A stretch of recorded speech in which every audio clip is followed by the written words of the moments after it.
আমরা যেমন আমাদের ফোন থেকে অবাঞ্ছিত জিনিসগুলো, যেমন কোনো ফটো যদি ভালো আসেনি বা কোনো ভিডিও খারাপ বা পর্ন সাইটে হচ্ছে পর্ন সার্চ করার পর এগুলো আমরা ডিলিট করে দিই, তাই তো? আমাদের যেটা পছন্দ নয় বা পরে ধরা পড়ার ভয় থাকে এমন জিনিস আমরা আমাদের ফোন থেকে ডিলিট করে দিই।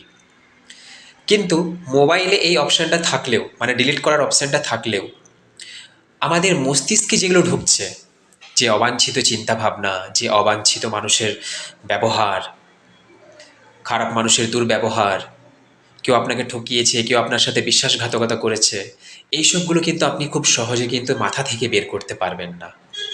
অর্থাৎ আপনার মস্তিষ্ক থেকে আপনি সেগুলো ডিলিট করতে পারবেন না। অথচ ফোন থেকে আপনি সহজেই করতে পারেন।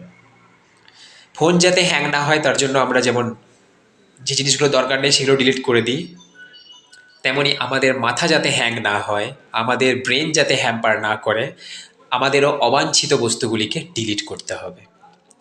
আজই শুরু করুন নিজের মস্তিষ্ক থেকে সমস্ত আবর্জনা, সমস্ত বাজে চিন্তা, সমস্ত কুকর্ম সব কিছু আজ থেকে ডিলিট করে দিন। আপনার জীবন অনেক সহজ হয়ে যাবে।